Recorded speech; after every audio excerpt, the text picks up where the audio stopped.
right, welcome back, everyone. I am the Dungeon Master, and this is Dragons of the Frozen Seas. And so we are rejoining Scotty, who is kind of de facto leader right now, since they were on a quest to find her father, and then joined his quest to find the Valley of the Gods.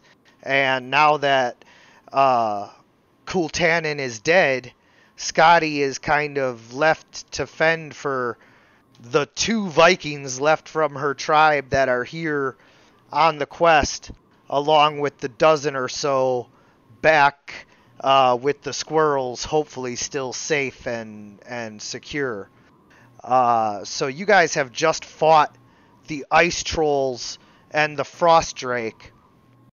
You guys, now, of course, are, needing to decide what you're going to do about the injured and wounded amongst you, as well as recovering any spent spell points. Some of you have, quite a few spell points left, others not so many. So, now's your chance to kind of decide what you're going to do, and then we'll pick up from there with what happens next.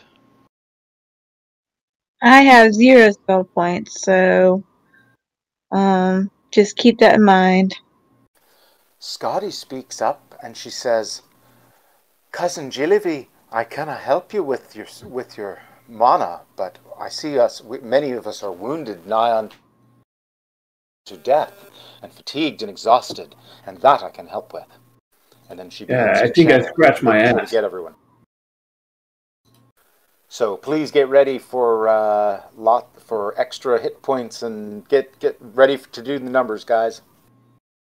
Oh, quick note. We have reverted back to normal hit points. So the orange bar is now your non-lethal damage, which can also be healed. But so your red bar is only your hit points now, and that's the only thing you need to worry about, really. Okie doke. As much as I love the other system, it was just more work for us, and it wasn't adding enough, so it was great. I loved it, but so there's 5 hit points to everybody. Looks like Randy and Irik and Ivan are all badly hurt. And yeah, I think I pulled a muscle like in my groin or something. That's Randy. Yeah, you had fallen on your butt trying to attack the drake, so that makes sense. Oh, seriously, it was just a joke when I said I scratched my ass. No, yeah, that No, that happened. All right, that's appropriate. all right. Although you've got a cool icon, by the way. Yeah, I didn't choose it. The DM gave it to me. Oh, yeah, you're also still on your butt, so would you like to stand up? All right, what do I roll to stand up? No, Okay. you don't have to roll to stand up. You just announce that you'd like to no longer be sitting on your butt. Yeah, I'll try to make a show of how much it hurts and be a victim for a moment, and then switch back to, oh no, I'm a tough guy. I can't do that. Yeah. Oh, hey, Randy, it looks like you took a little bonk there. Yeah, nothing as good poor Randy. Thank you, Gillivi, for your comprehension. You're welcome. Here's another channel. First one was 5 hit points, but that clearly wasn't enough. Here's a second. Eric, did you add your 5? 8 from the next. 5 hit points from healing.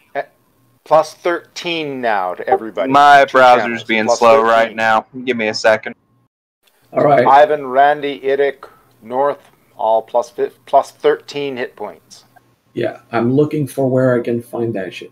Right on your token, the first thing you do is reduce your non-lethal damage by 13, and so your orange bar reduces by 13 down to 1. There you go. And then the lethal will be healed. Yep. And Scotty goes and carefully examines North and Randy and Ivan and Idik, checking out their wounds. They're all still pretty wounded. Yeah, everybody's still pretty wounded, but North can't be healed because he's a construct technically. Ah, good to note. Okay. Has healing been applied to Randy and Ivan and Idik? Yes. Well, Randy had non-lethal damage, so that's what was reduced. I still have 1 non-lethal damage, and I'm missing like 30. I'm missing 40 points of real health. Eric hasn't healed yet. I'm having browser difficulties, but I'm working on it. I'm gonna just go ahead and heal you for now. Please, yeah, I appreciate it. Thank you. Your healer needs to know how badly hurt people are still. Right. When to stop. Like on a scale of 1 to 40, how healthy do you feel? Exactly. How many hit points?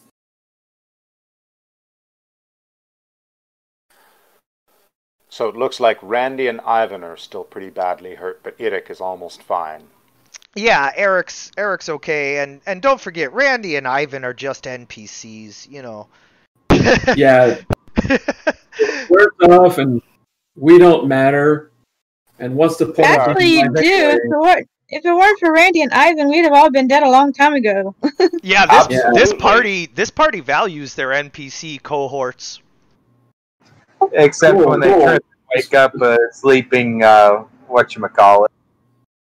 I was told Randy was a screw-up and a loser, so I'm just trying to play the part. He can be, but he can also be handy with that sword. Hey, he is their screw-up and loser. So, yeah, he may be a screw-up and a loser, but he's their screw-up and loser. For what it's worth, that's not much. So at our last level up, Scotty gained the healing hex, and she's going to move around and examine the people who are most hurt and apply the healing hex to Randy the Viking and to Ivan. It's not yet on a link, so I'll just roll the numbers. Roll them numbers. And Randy, like an idiot, why is people talking about numbers when they're healing? I don't get it. So 6 hit point of healing. Nope, looks like Ivan got 6, and only the GM can change his token. Okay, and Randy got 13. And that applies to both all of these. This healing goes to both your lethal and your non-lethal wounds. Yeah, and Ivan sees how it is. Did you get all of Ivan's hit points? He should be up 19. Yeah, I got all of them, but he sees how it is. You know, you rolled 2 1s for him. Yep. Scotty speaks up and says, "My friends, Ivan and Randy here are still wounded." Okay, need me to finish them off? No, we need to rest. Just to be clear, we don't have the vigor points anymore. Correct. At all. Correct. Okay, so the 0 of 10 should not worry about. Correct. I have no more non-lethal. Okay, when Scotty said the 13 hit point applied to both non-lethal and lethal, do you mean to have 13 healing of non-lethal and 13 healing of lethal? No, just total 13. Okay, total 30. Oh, okay. Yeah. I thought healing applied to both of those. Okay. Yeah, but I did remove the 1 that was remaining in non-lethal and then add 12. Yep. Yeah. You did it correctly. Thank you. Cool. So Randy recovered a total of 26, and Ivan recovered a total of 19. So I don't need to change anything from the channel here for the 0 to 50 since we're not using that. I need to make sure, right? I'm just looking at the red bars. Everyone whose red bar is not 100%.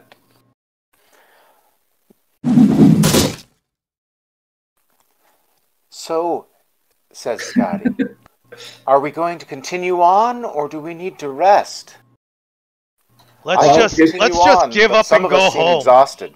Let's just If give up you- and go home. This was your father's quest, not mine. Oh, shut No, up, Ivan. we're Don't be an up asshole. there. We must complete Uncle's requests. You know. No, if the healers Um, need to rest, if the mage need to get their point thing back, we should just go and have an ale. Well, it's the nearest town is like days away, though. But don't worry, girl. I've got ale in my own pocket. I suggest we all huddle up against this rock, and that Eric put up his campfire wall for our warmth, and we could be protected by the rocks for a little while. We might be able to do even better. Those trolls had a lair. We should look for the troll's lair, I think, or a place to take shelter. My spell points are spent. I can't cast Campfire Wall right now. Scotty speaks up and says, I have magic that can give us shelter, but it would be best if we found the most sheltered place possible before we do it. Eric is totally lying to you. He has 10 points left. No, that's not a lie. When he's down that low, call that running on fumes. Oh, hang on. Yeah, And the DM does not have the right to say if a character just lied or not. yeah, I do have points. I was looking at my vigor bar instead of my spell bar. Yeah, I can cast Firewall. I was more making sure that Eric knew that he had spell points. Oh, okay. Okay, so we can roll perception checks and look for shelter, or we can. It'd be survival. Okay. Or do y'all want to look for a cave with the chance that there might be something else in it? How the hell do you do that? Okay, skills. Yeah, you click on the skills. Eric is already scouting ahead, though, and seems to have found a rocky outcropping that, as Jalivy was saying, would indeed keep you safe from the harsh, biting winds. That looks perfect. Let's set up camp in the rocky outcropping, and I'll cast my campfire wall, and we'll make a camp there. Randy, as you're putting up your bedroll and all of that, it's like right on hard rock, and so you'll have to roll to see if you can get a full night's rest because you're going to be sleeping on a hard rock. Actually, you jumped in too soon. We're doing another thing too. What's that? Scotty has another magic spell that she will use in this case. It'll be in combination with the campfire wall. Very careful not to burn it up. She'll use web shelter. It's a 2nd level spell that she has prepared.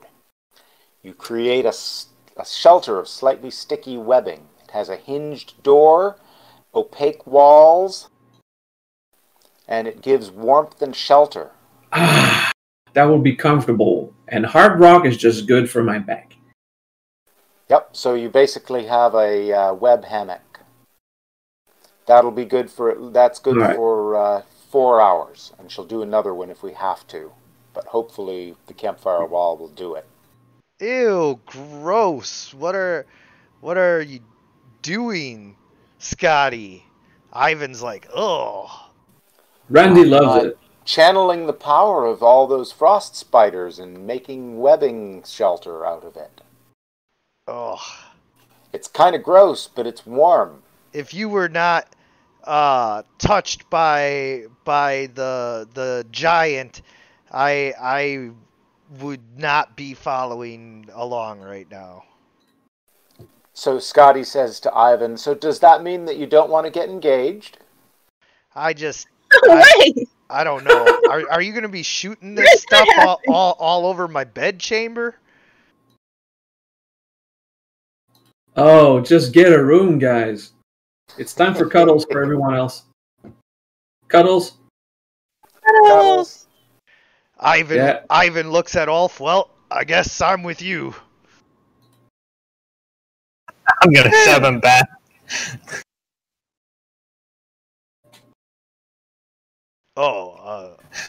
You sorry, can go stay with me and Randy. Jillaby's appeared to snuggle in next to Ulf and Eric. she's frail. Viter's always right at Eric's feet.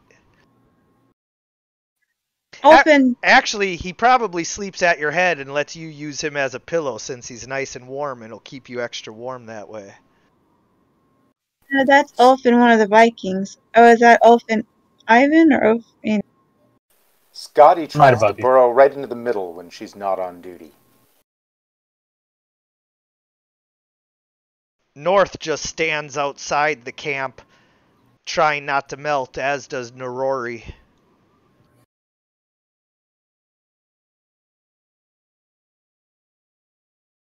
Put me in the middle. I'm frail. I gotta have lots of color. Yeah, come here, Jalebi. Just don't touch my butt because it hurts. Told you not to snuggle with Ivan. Oh, that's Randy. She amusingly laughs at Rami's crude humor. I'm trying to be gentleman here. Well, you know, you're a Viking as much as That is generally for a Viking. yeah, as much as Yeah. any Viking is a gentleman, you know. I'm just trying to be a gentleman. Hey, don't touch my butt. You know, it's a way of saying I will respect you. Now you can get close, you know.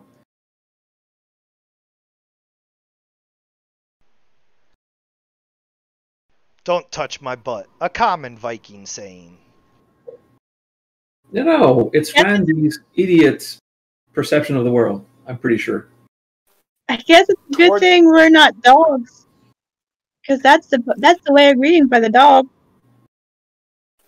Right towards the end of this long rest, as we're when we're finishing up and Scotty puts back on clothes and armor and stuff, she confesses that, you know, the sleeping and resting is probably the best part of this whole thing. So it is. Can be.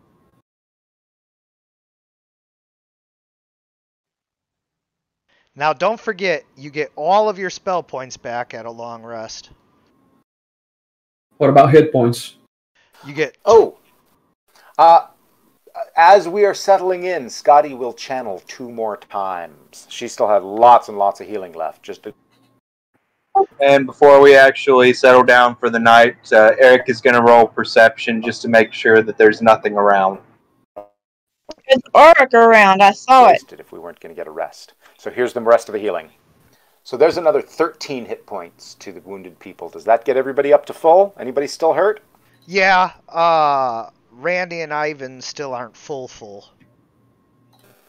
How? Okay, then one more. Her very last channel of the day, right before we rest. And if we get attacked in the night, we're just screwed.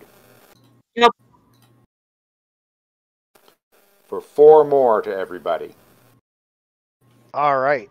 So now, I'm at 90%. yep. Now everybody else should be full, so you guys don't have to worry about it. But Randy and Ivan are not full, so they will get 2 times their level, which is their hit dice, plus their Constitution. So just double checking, I believe they have 10 hit dice. They're level 10?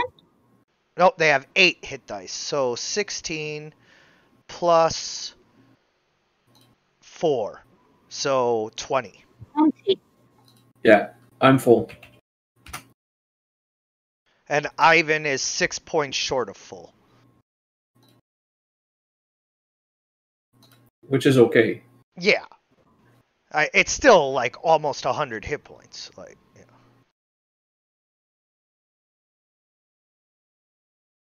The night passes without incident. And you guys are amazed as you watch for the first time since you've been here a display of the Northern Lights. The Northern Lights are different everywhere that you view them. In some places they're bright and flashing, and in other places it's just a dull glow. Sometimes they're green and sometimes they're blue. But here, you guys watch as they flash across the sky in vibrant purples and pinks. It is like a psychedelic experience, and the flashing lights kind of trigger something, a sort of vision.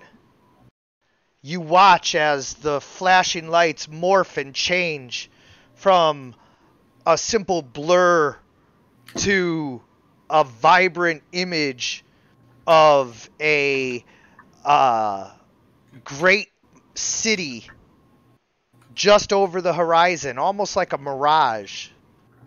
And as you watch this city come more and more into focus, you see suddenly, pretty much, you see suddenly a gust of snow and ice blow across the land, and it just begins to build and consume everything. And much like the destruction of Pompeii, you see people just swallowed up by this ice and snow as they go about their lives. Some of them try to run screaming, but they're swallowed up all the same. Watching this vision, you then see the gods, Thor and Odin and Freya and Heimdall and Loki and all of the gods. You watch as they smite the land that you are now entering, and basically seal it off from Asgard. And then the vision ends, and you guys find yourselves all wide awake, fully rested.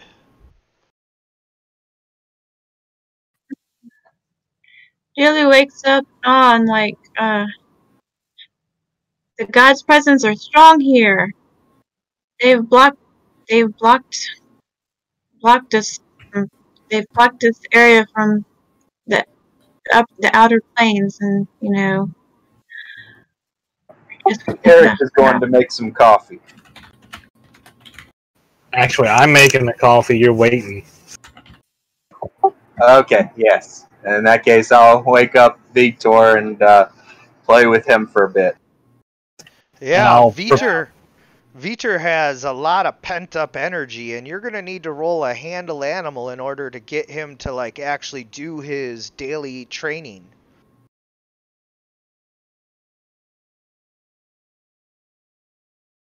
All right. So Vitor is trying to get you to play and biting at you and running around and not listening, but then you make him listen, and he goes through his daily training with no further incident. Did you want to teach him anything new that he hadn't learned? He knows attack, he knows come, he knows stop, huh? Correct. I'll just go through those 3 commands with him for now. Oh, looks like shit's about to go down.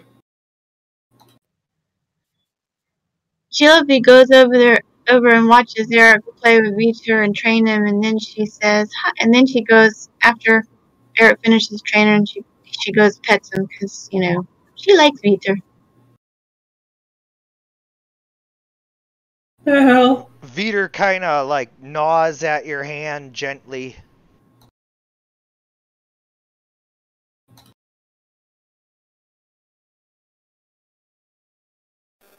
So, have any of us noticed anything going down? Has our sentry sounded the alarm? Yeah, so who is on guard duty? Randy. I typed it. Randy checks around while he makes a snowman. Gotcha. Randy, you suddenly see materialize out of the snow and wind figures of ghostly form. They carry axes and are clearly ancient Vikings. Long before you guys, the Vikings actually lived up here. And so these appear to be ancient Viking spirits. I shout, "Shit's about to go down! Get your weapons!" Make ready. Yeah, I shout. Right. I guess that was a hint we should roll initiative, huh? Yeah, everybody can roll initiative. I mean, Eric, there see might what all be the dialogue.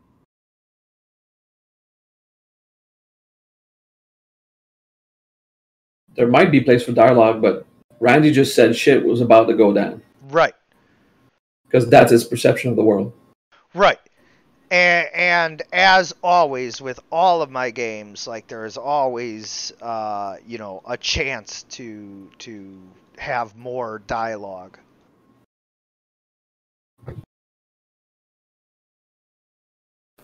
Oh crap! Mordred just... Oh no! Oh, I forgot to roll for Ivan. We got a bunch of spirit-looking Vikings. Yes, sir. The first one approaches Scotty. Who was standing next to people but is now all alone, hanging out facing the enemy. Oh shit. I'm right next to you. The second one approaches Eric. Does she get an opportunity attack on the first one and or the second one? Oh, they are fellow Vikings. Maybe we can communicate with them. Well, you have a reach weapon, so yeah, you would get an attack And on the combat first one. reflexes, yep. As a approach, I want to shout out to them, "Are you here to share our fire?" They make no sound or even any sign that they understood you at all. Scotty, So that's a... you strike at the spirit in front of you, and as you do so, you watch as your spear just plunges right through the spirit's form, but its face suddenly turns angry as it looks at you. Oops.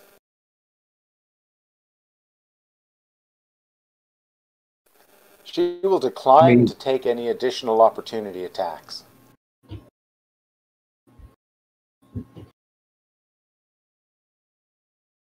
I imagine Randy first will, hope for dialogue. Hail! Just stop attacking them first. Let's talk. Hail, ancestors! Are you available for a little chat or something? And I'm gonna. They I'm once gonna once again make no indication that they even heard you. All right. Well, then you can't really do this to my friend here. So this, must I click my enemy? Yes. So this, I click my enemy, but nothing happens. So I'm selecting me. I'm going to click on Battle Axe, and then I click my enemy. No, Yes. okay. Yes. There you go.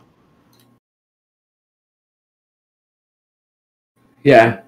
So anyway, I clicked my thing, clicked on Battle Axe, and then I clicked my enemy, but nothing happened. So what's what?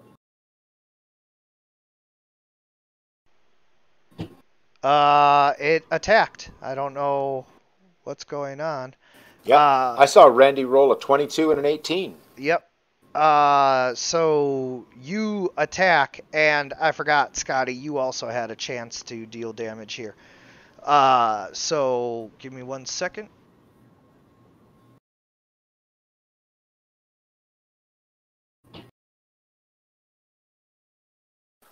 Yeah, Scotty got a 22 hit for 15 points of damage. Yeah, but it's your just spear non-magical passed or right piercing. through him. Yeah, your spear passed right through him.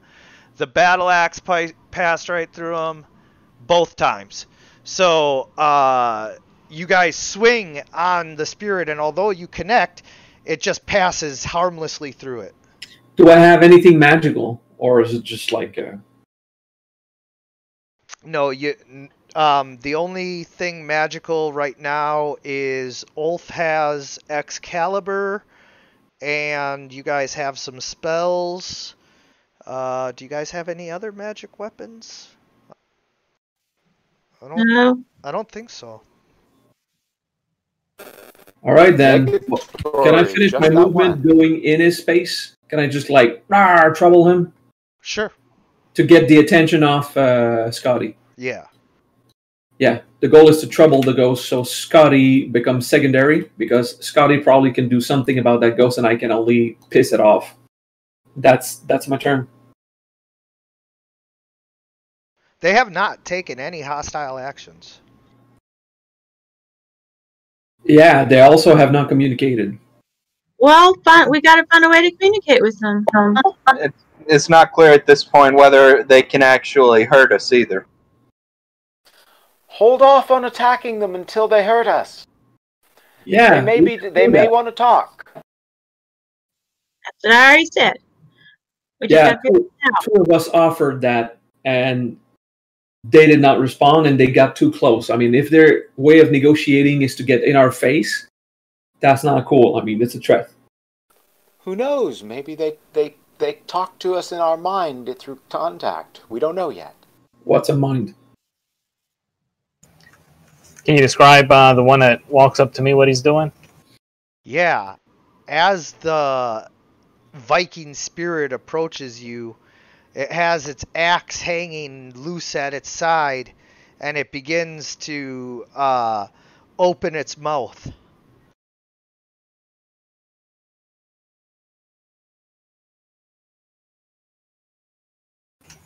I'm going to ask if he wants some coffee. Fuck. Or boo. A cup. That's great. Yeah. Does he want coffee? He makes no indication that he even heard you.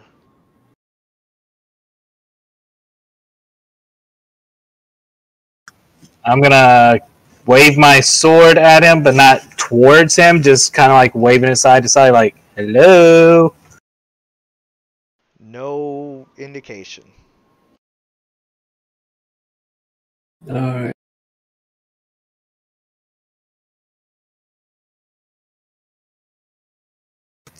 I'm just going to ready action to knock the shit out of everything that comes near me if it takes hostile actions. Okay.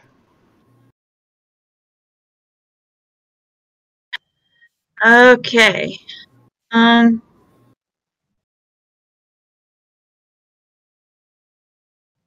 Jillife steps forward and says, if you're here to lead us and you can't talk, we'll follow.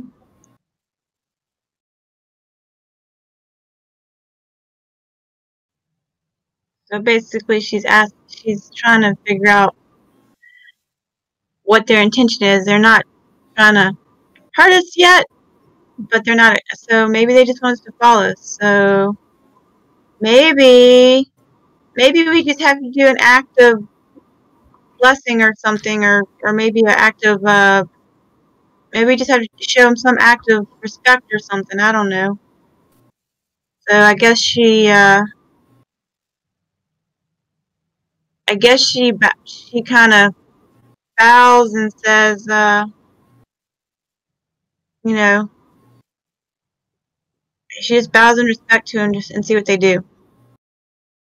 Okay. Once again, they make no indication.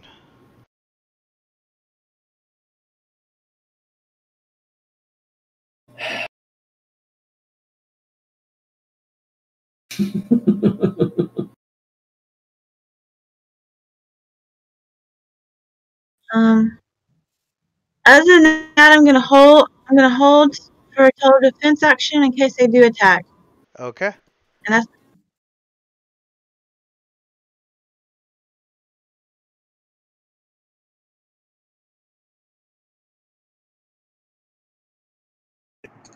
Okay. Eric is going to ready a spell casting of Shalala, but he's not going to cast it unless they take any aggressive action whatsoever. And he's also going to tell Vitor to stay put. Okay.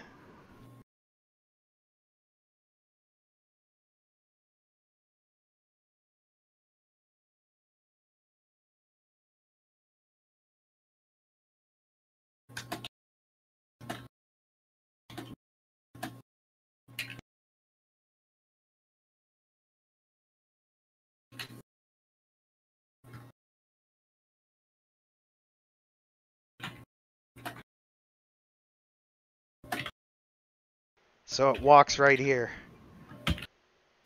It does technically provoke an attack of opportunity.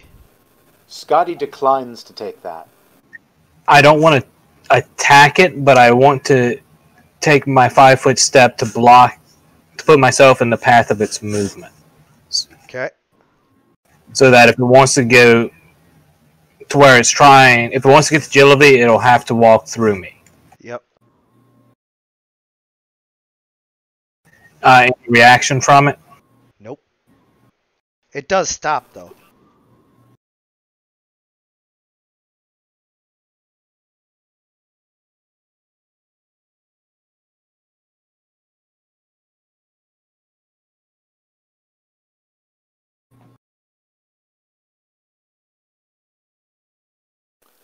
Scotty goes into delay until 7.01. She'll let the next one go first.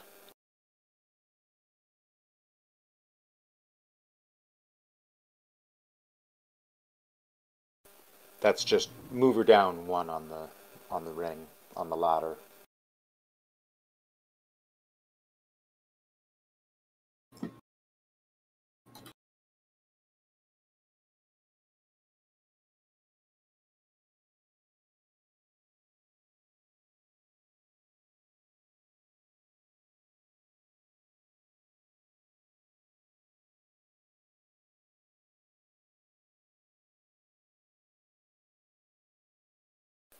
All right, on her turn, Scotty holds her ground.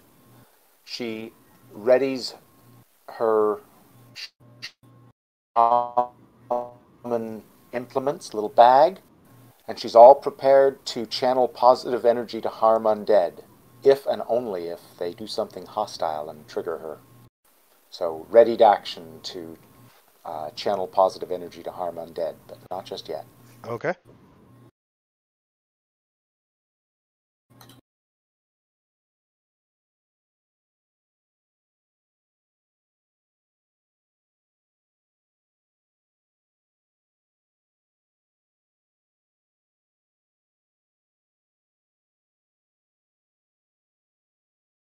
Is there a free action to say something quick? Yep. It's not my sorry turn? about the. And there was the end turn. Sorry. Yeah, you can say something quick. Yeah, Ivan, chill, man. Maybe the ancestors just want to talk or coffee, like she says. Ooh. Ooh. Yeah, I It was going to just attack, but I guess I'll step behind Jalivi. It looks like they're gathering around our campfire. Pussy. It does. Stepping behind your levy. Pussy.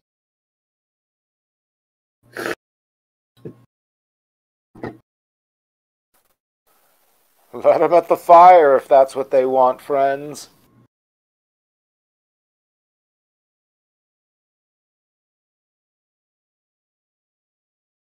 Alright, so this one that was attacked that now has an angry face attacks Randy.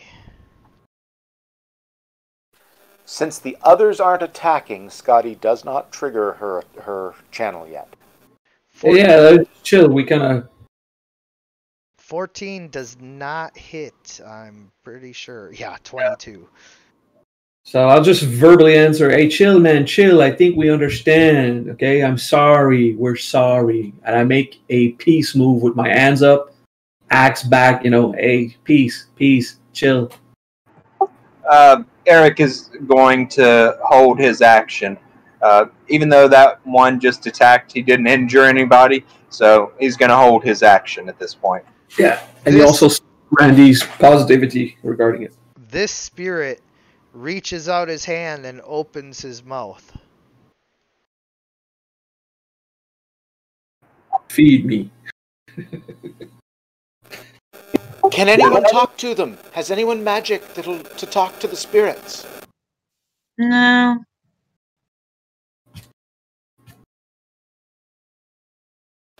Let's listen. Maybe they'll tell us with pantomime. We did just get a weird ass vision of gods and shit that blocked off. I mean, maybe it's not my turn to philosophize. I'll shut up. No. No, that's a good idea. I was kind of thinking along the same lines. Tell them the spirit from Excalibur saying we're here to protect and see what they do.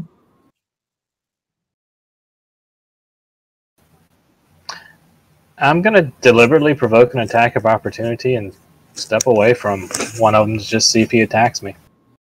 That's super wise. Well, first it's Viter's turn, so hold on. That's fine.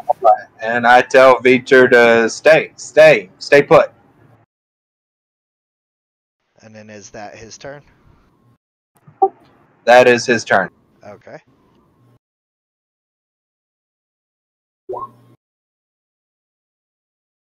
Randy. I find it a very good idea. So I am going to step back, giving attack of opportunity. See if the angry face understood that we want to chill.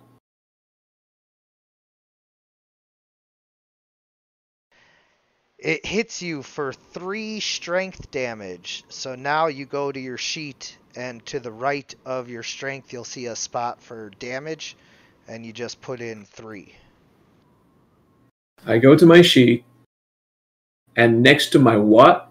Strength. To the right of strength, you'll see a spot for damage. Okay, the word strength, STR, is in ability scores. Yes, but don't click on the token. This you actually have to open the sheet up. Yeah, I'm in my sheet. Yep.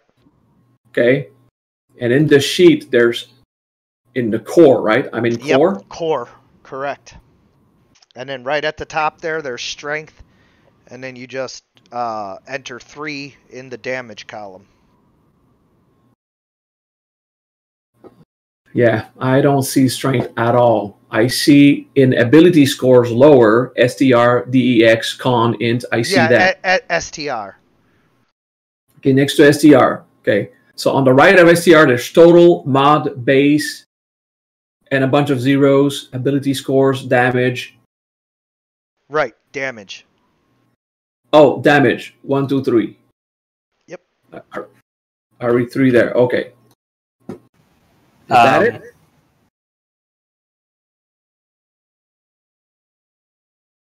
So there you go. Now it automatically has adjusted everything strength based for you. Oh, Since my stats. And since the angry face spirit did attack and injure his strength, Eric is going to cast Shalala. Okay. Shalala is cast. Hey guys, I feel still weaker. holds off the channel. Do any of us recognize these things, this sort of undead? Some of us might know what they are. Somebody might want to roll religion. I can do religion. Actually, Eric has religion more than I do. Ulf never cared much for the gods because the gods never cared much for Ulf.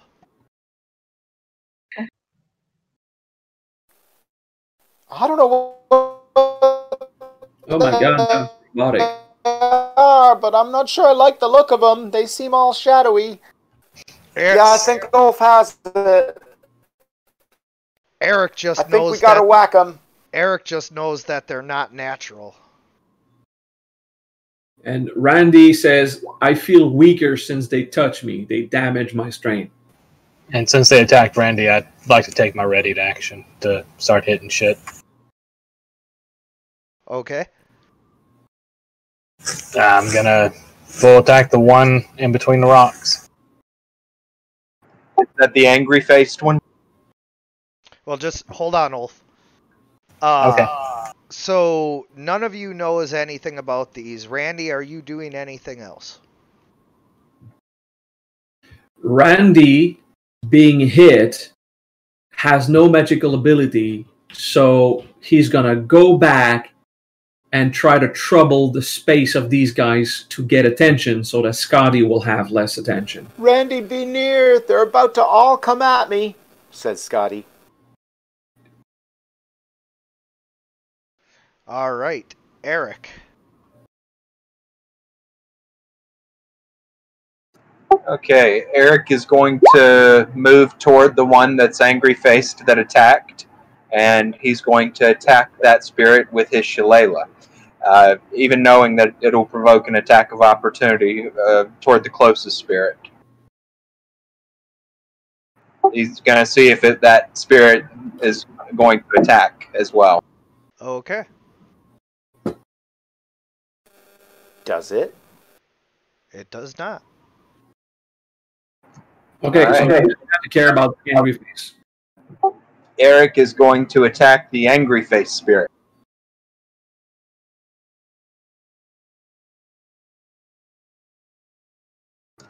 Which one is that, by the way? The one above that rock? I believe it's this one.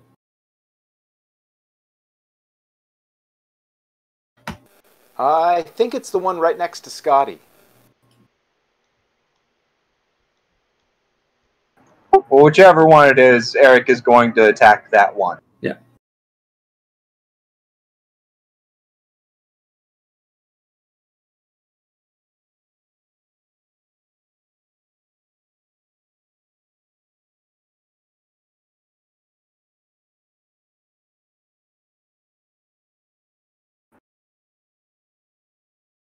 And he will use his power attack. Sorry, you already missed. Not necessarily. You did miss, yes.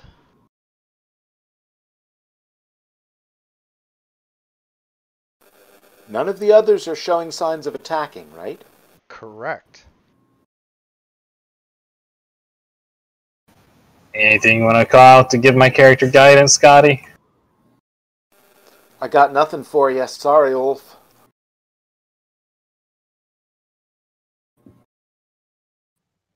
Perhaps they'll only attack if we try to pass the boundary. They're probably boundary keepers.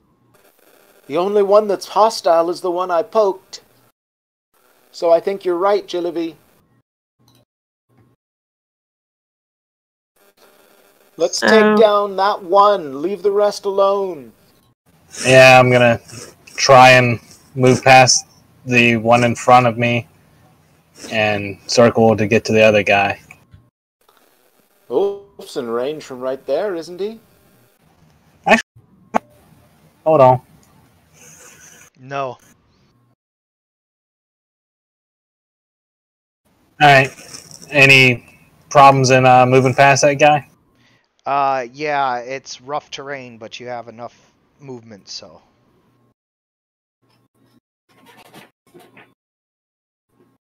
Gonna sword him.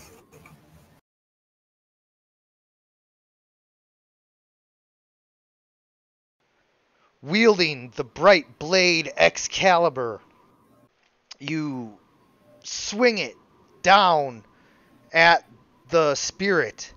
As you do so, there is still a chance that it does not hit.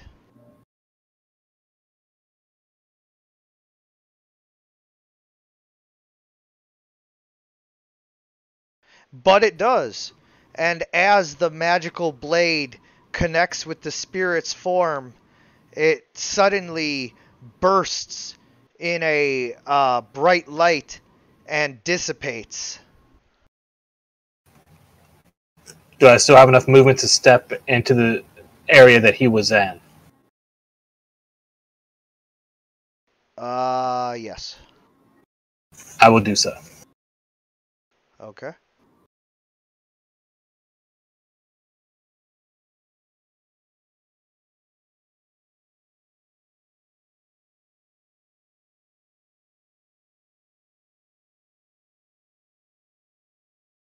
Pretty sure I just pissed them all off. We shall see soon. Alright, so now this one stretches its arm out to Jilivy and opens its mouth. But it's not trying to touch her, right? Right. This one stretches its arm out to Randy and opens its mouth. Can we try a sense motive to understand that gesture? Yes. Feed me?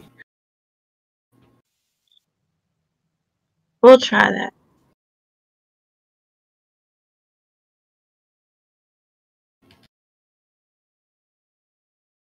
Scotty, you get the sense that they're trying to embrace you.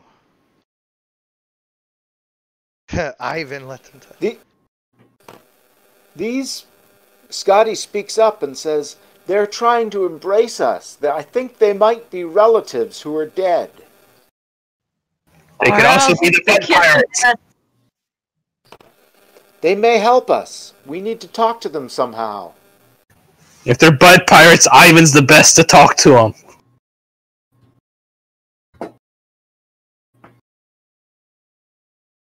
Jilivy, what do you do? You sense the motive and you're not entirely sure. Like they might be trying to give you the old oh man, I'm gonna forget what they're called. The things from Harry Potter. What? Dementors. Dementors, thank you, yes. Dementor kiss. Yeah, it might be trying to give you the old Dementor treatment there. And does Eric sense the same thing that Scotty senses? Yeah. Ulf, you're trying to use diplomacy and it actually works out? How is that possible? Screw things up. Well, we'll deal with that when it's your turn. You can't do that now. Okay. Here, I'm gonna just, for the sake of doing it, just in case, I'm going to ready the counter spell for magic, the counter magic feat. Okay. And alright. He's probably like, why don't y'all just fight him? We're like, but we're tired of fighting. So that's what I'm doing.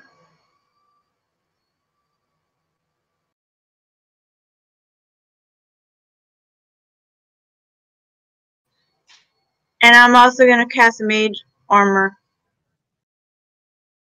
Okay, well then you can't ready. You can cast Okay, Mage Armor. Well, alright. Well then I'll keep it readied. Okay. I have a question. Did they pass through my campfire wall barrier? It's down. You guys were resting the whole night, and then now it's down. Okay. Alright, yeah, go ahead and end my turn. My computer's being dumb. This one stretches its hand out to Scotty and opens its mouth. This one stretches its hand out to Ulf and opens its mouth.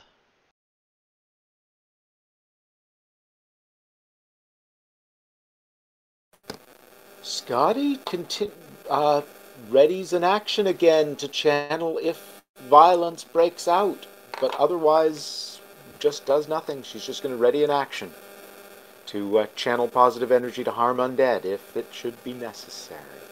Done. Ivan steps back, watching this all unfold.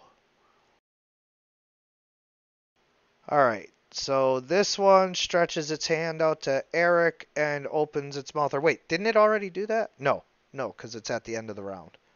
Yeah. Right? Yeah, Eric hasn't had one. Okay. Now this one comes over to Scotty, yeah, Eric, yeah, Randy, yeah, Ulf, yeah, Jalivi, yeah. This one comes over to Ivan and raises its hand and opens its mouth.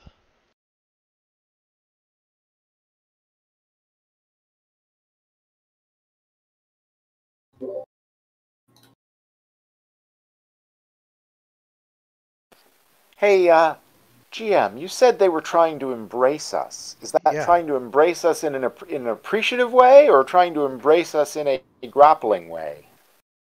That was a 21 roll. It's like, kind of kind of ambiguous in a way. Like they're definitely trying to grab a hold of you, but it doesn't seem violent. Okay, thank you. Does Viter do anything? I yell for Viter to come to my side and just come here. That's what I do. And that's my turn. Or that's Viter's turn.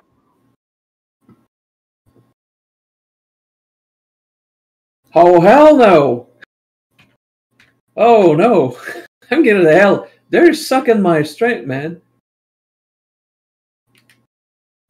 Any attack opportunity? Nope. Yeah, I don't want to dash and be too far, but I want to not be in range. Yep. And yeah, I'm just gonna chill. So, like they suck my life, and I don't believe when a friend wants to hug you, they open their mouth. You know, that's kind of inappropriate.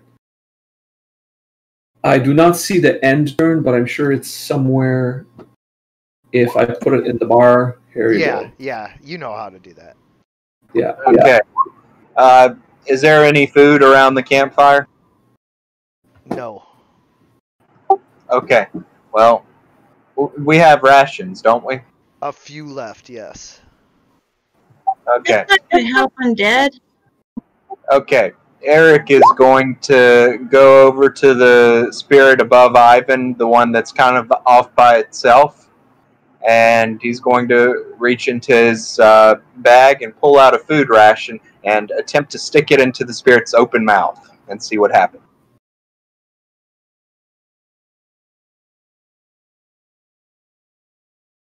As your hand gets close to the mouth, you feel your strength being drained from your body. That's enough. What goes on then? You take 5 strength damage as your hand touches his mouth.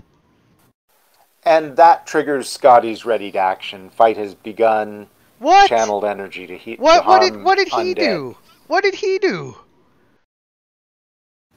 I defeat it. He's just standing there with his mouth open. Eric shoves his hand in his mouth and takes damage, and it's the undead's fault?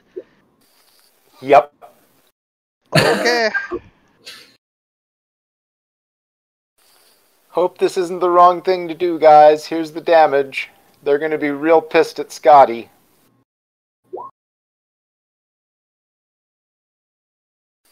DC 15 for either 2 or 4 damage. Terrible roll.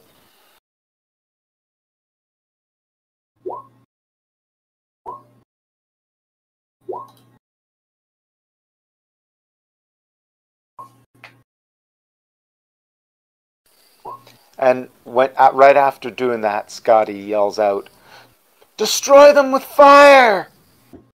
2 of them make their save. The first one, which would be right next to you. And then the second to last shit, one. they have a lot of hit points. Which would be this one.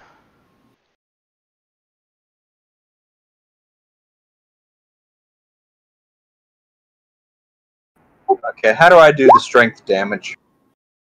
On your core tab, under strength to the right, there's a column for damage, and then all the rest take 4.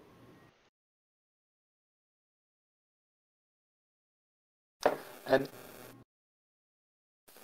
she, as part of that readied action, if possible, she'd like to do a 5-foot step right up against Vitor.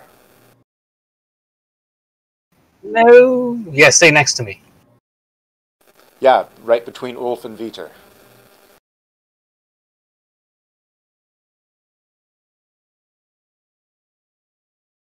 Because I can still save and shield your ass. Okay. And you guys Th- Thank you. So gonna need that. All of their faces turn angry. Oh, wait. No. You use positive energy. They do nothing. Yes, positive energy. Yeah, they do nothing. Ooh, it harmed them but didn't make them angry. Is that right? Correct. interesting. Eric, do you do anything else? Well, I can't seem to find the strength debuff. But Slay them. It's not a debuff, it's damage. And it's okay, well, it's on your core Wait. tab. So under character sheet here. Give me just a second. Can we it's just loading. track it on a piece of paper? I mean, you know, if you got your strength 15, then that's 15 hit points against strength damage, basically. And then strength, you'll see right here that there is damage, and you just put 5 right there. Boom.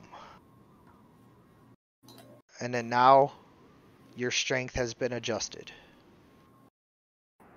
okay. Eric is going to smack the one that just drained its strength with his shillelagh.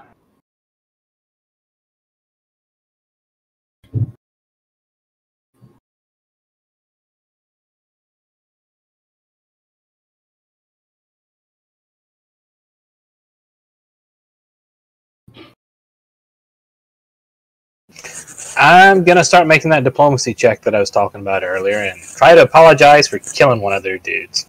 Yeah, first I have to find out what happens with this shillelagh attack. Oh, shillelagh's, I think, a fully magic weapon. It works like a magic weapon. That's why it's so awesome. Too bad you can't give them out to other people, but it doesn't work that way. Yeah, you gotta be holding it. Alright, so not only do you hit, but the magical weapon also manages to damage the incorporeal creature, dealing 8 damage, and its face turns to a mask of rage. So now it's angrier than it already was. No, they weren't angry. Oh, I thought you said the healing energy made it angry. Yeah, but then I remembered it's all positive energy, and I said, no, never mind. They make no reaction. Do you want to? Oh, well, Do you want to take that back? yeah, I think I will take that back then. Okay. Ulf begins his diplomacy, and although they make no indication that they understand, the one with its hand outstretched and its mouth open towards you is now like in your space, like about to kiss you, but like it's hesitating. I shake my head no and say he does not want to do that. And no. They don't say anything. I was just being funny.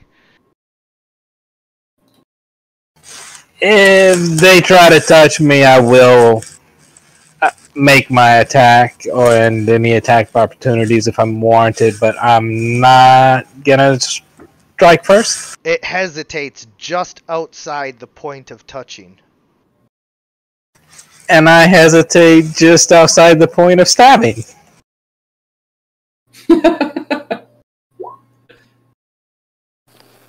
Well said. And I think I'm just hesitating my turn away, so yeah. This one moves in almost as if it's about to kiss Jalivi, and then stops and hesitates just outside the point of touching.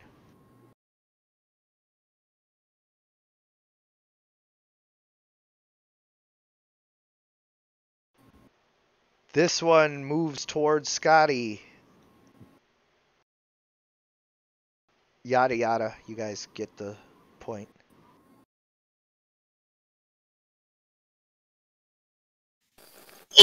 Seeing that this diplomacy has worked for Ulf, Julie, who has a better diplomacy score, will try the same thing.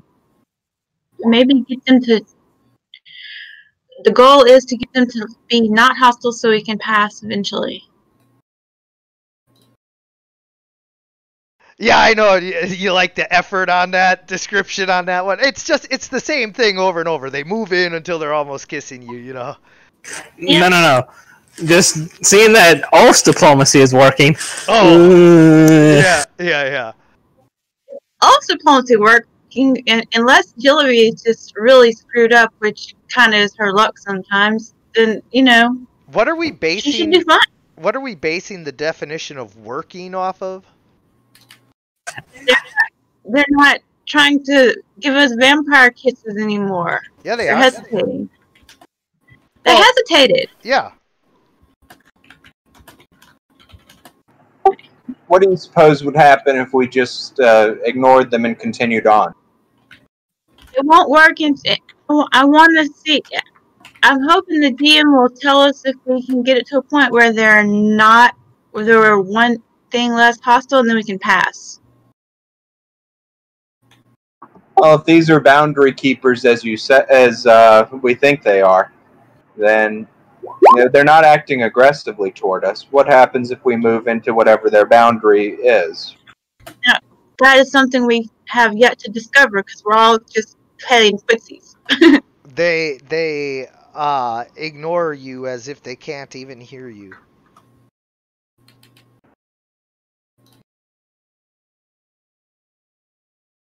I don't even see my roll numbers. Jillebi got 27. a 27. Okay. I rolled a 27. Then I'm gonna do this sign of peace and say and point that we're gonna pass, and then start to pass and see what they do. Because 27 Well, is it's right in front of you, like a date who's too shy to finish kissing you, but has leaned all the way in. She could sidestep him, though, huh? Yeah, I'll take No, a its arm 5 is step. out. Its arm is out. You'll have to step back. Okay. Done. Alright. Took a 5 foot step back then, and I'm pantomiming, "We mean no harm, let us pass." And how they react? They do not. Okay. At 27, they have no reaction? Okay. No reaction.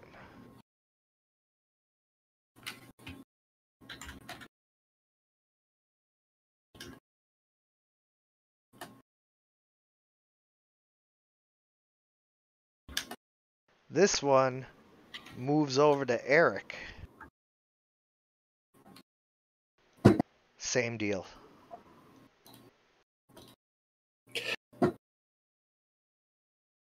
This one is right there with Ulf, like right about to kiss him, but just outside.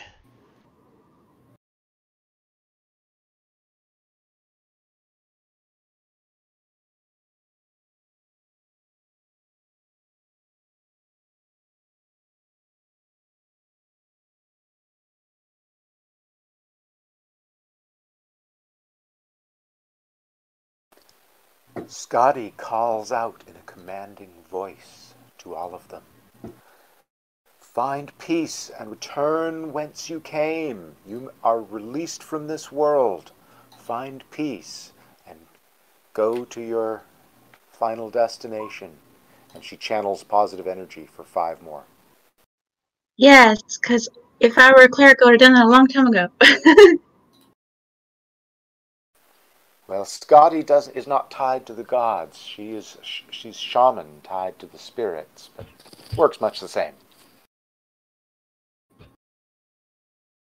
2 of them failed. And then she's going to move, like provoking attacks of opportunity if they want to take them, and move to right there, so she's not adjacent to any. Done.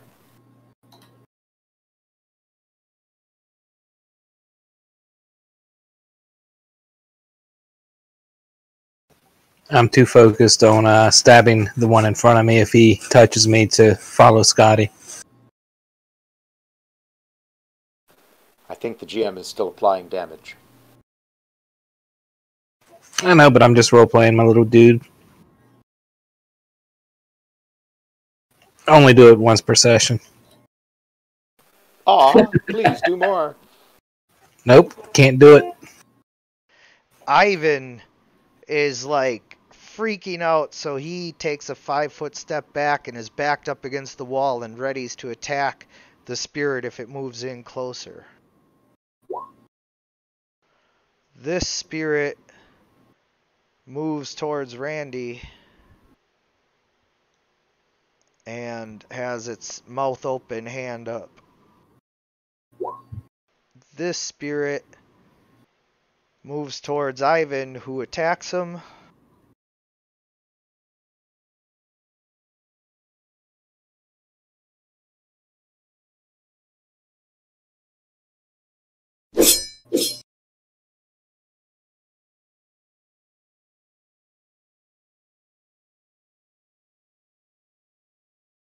One of the attacks does damage, and the spirit now has a mask of rage. Did the hit strike have any effect on it? Other than to anger it? Yeah, it damaged it. Does Ivan have a magic weapon? Nope.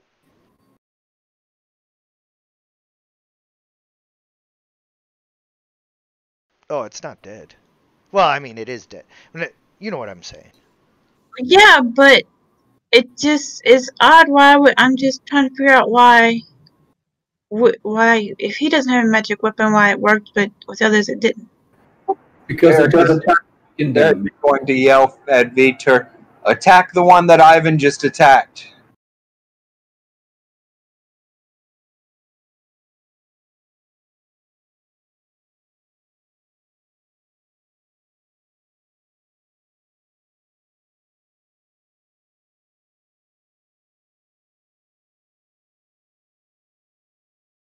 Vitor actually refuses to attack it.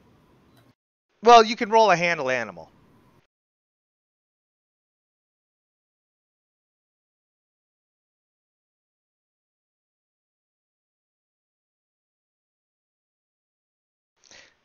Vitor tries to communicate that he doesn't want to attack it, but you order him to. He goes up and tries to bite at the spirit, dealing damage enough that the spirit dissipates and is no longer present.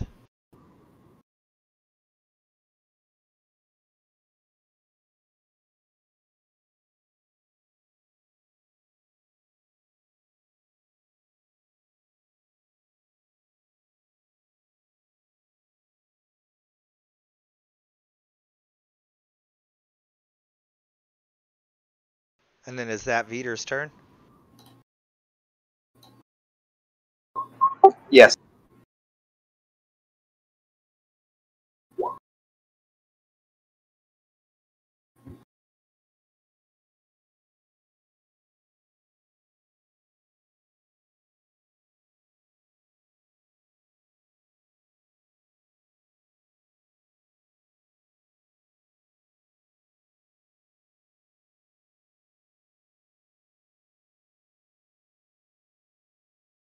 What do you do, Randy?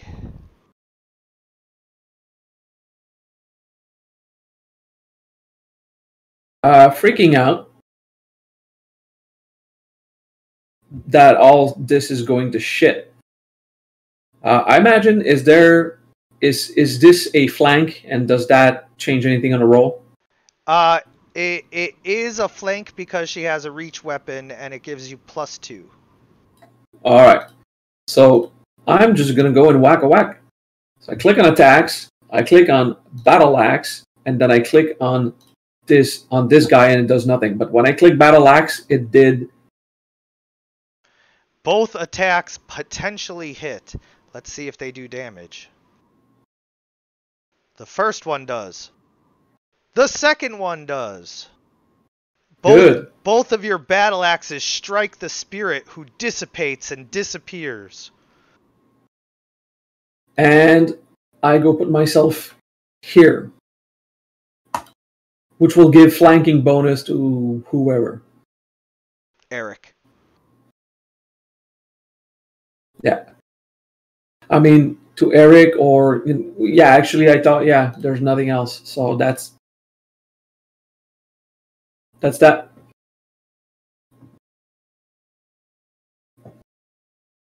Okay. Eric is going to move away from the spirit and attempt to run past where the spirits came from and see if that does anything for the spirits.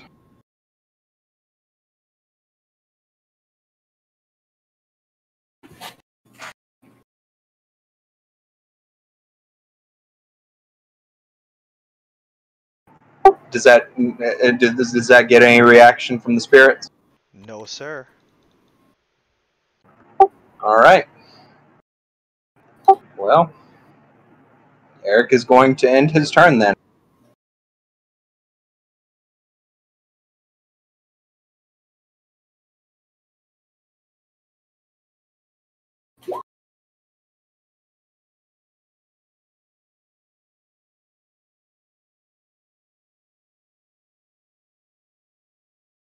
Considering. So we still have one that's been turned hostile running around? No. So none are currently hostile.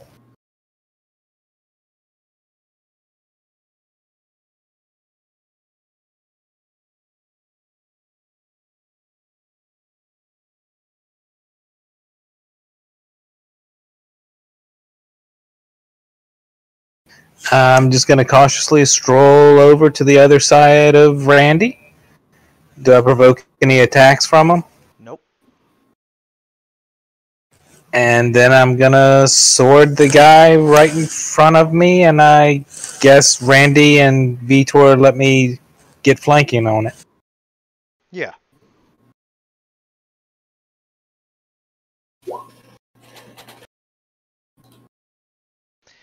Excalibur slices into the spirit but passes harmlessly through it.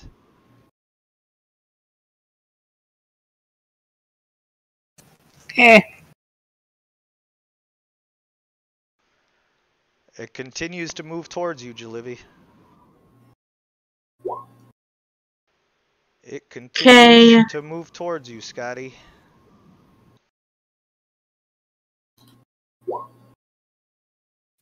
Alright. I am just going to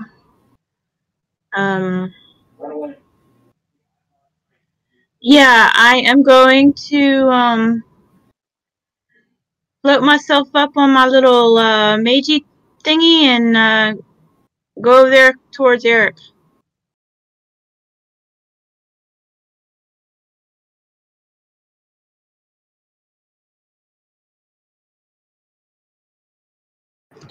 Eric calls out, "I don't think these things will hurt us if we continue on."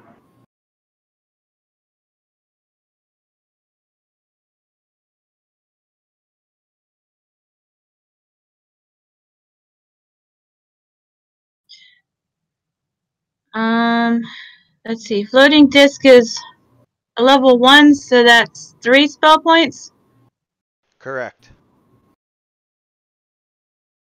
How come it took 5? Because I forgot that it was level 1.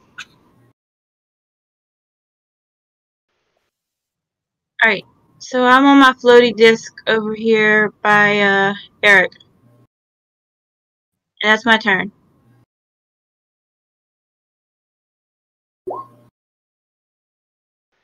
This one moves...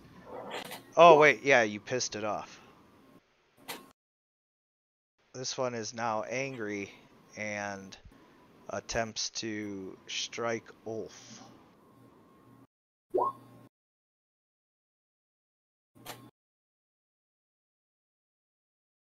And that's versus touch AC. Alright, let me see what I got. Victory! Yeah.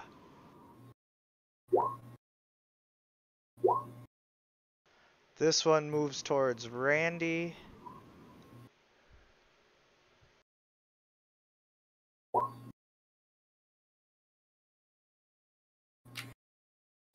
Scotty calls out to her friends, just walk on past him. And then she calls out to the creatures, now find release. Release and leave this world and trouble the living no more. And then again she channels powerful, positive energy to get rid of them. And Randy, thinking he's funny, saying, "You're gonna talk them to death." 9 points of positive energy damage to all of them. And Oh my and god! Scotty turns to Randy and says, "Yes, exactly that." Oh my god! It's actually working. You're awesome, man. Keep talking shit. No, all 4 of them fail and take 9 points. And then she moves on after Gillavi and her disc and Irik.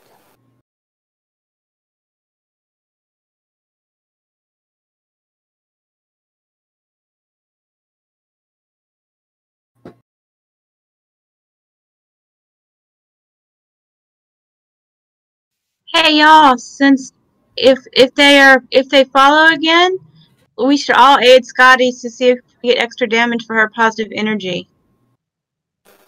Alas, alas, the spirits do not work that way. I can destroy them with another burst of energy, but I'm not sure we should. Yeah. Yeah, well, there is also, she's right, there is the possibility that if we kill them all, then it'll just piss off the gods when we get there even more. You guys are complicated. They attack, we destroy them. That's the way of things. They have not attacked us. Oh shit! Yeah, they gotta kiss our straight out of way. No, we attacked them and took harm in the process. Nah, None of them have initiated an attack on us. Not once. Not at all. that is not what happened. They came. Halitosis is unacceptable. They came to us, opened their mouth, trying to suck out the life force out of us, and they We succeeded. don't know that. They didn't do that. Yeah, I felt it. I think it was a threat too, but they didn't do it. That's a lot of There's something initiative rolls. No, some of us got damaged through that.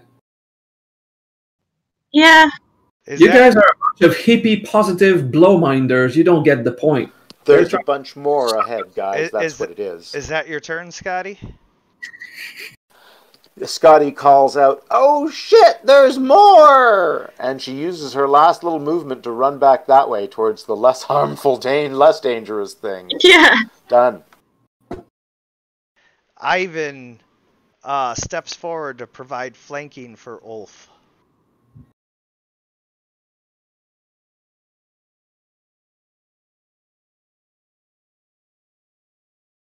Ivan, don't just stand there, whack it! So, Guys, the do real what now? danger is over there. Do what now? Don't worry Poke it about in the these rear, things. The real danger is there. Look, guys. So Right. now you see, unlike these light glowing spirits, the wraiths that approach are dark, almost evil looking, and they approach with a malice that can be felt. Yeah, they were trying to warn us or help us get past the others, but we didn't listen.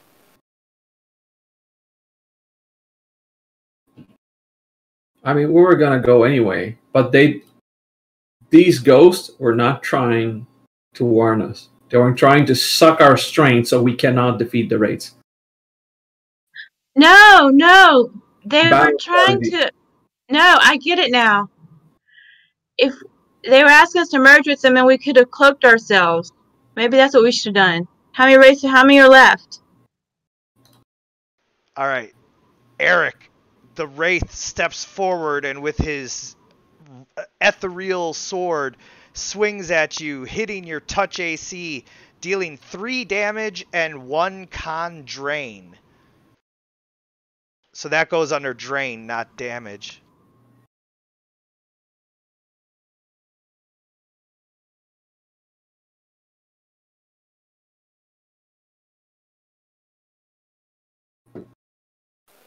Those new things are 10 times worse. And there's more of them.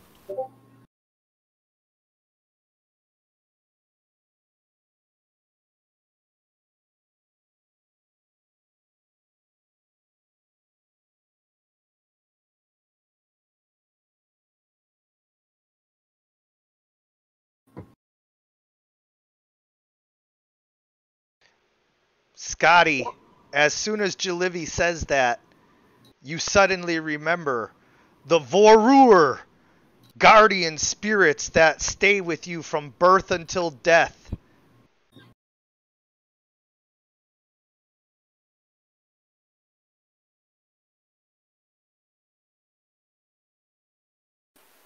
Okay, in the moment, Scotty's not remembering very much. No, right. What does Veter do? Eric yells for Veter to attack the one that is angry-faced. No, don't attack them. They're our guardians. Don't attack them, they're our Don't attack guardians. Are they? Yes. But those other fuckers over there, they're not our guardians. All right. Pointing at the 6 new arrivals. Okay, well, Eric will yell for Veter to attack the ones that have just appeared, and he points toward the one that has already moved. And Why don't you, wait. How many guardians are left, and how many people are there? There's 4 guardians. Well, Voror. Can Veter make it to the one that attacked Eric? Yeah, but he can't attack. Okay. I He's think gonna we should have try and merge Veter- with them. Okay. Well, I think you got the How right much- idea, but that ship has sailed. Yeah. how much movement does Veter have? 40 feet? 40 feet, I believe. Okay. Eric's gonna yell for Veter to ready in action after taking his move action. Be ready to attack. He had to attack. He had to move twice to get into position. Okay.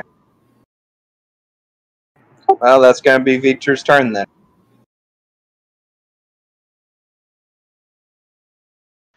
This one moves towards Scotty with its hand up and its mouth open.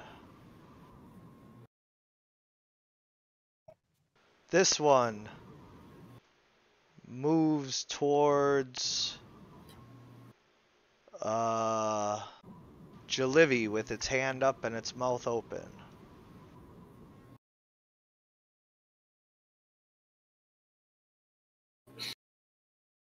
All right. How do I do a wisdom check for myself? Ability checks. Yep. No, wisdom. Yeah. Yep. Yeah. Okay.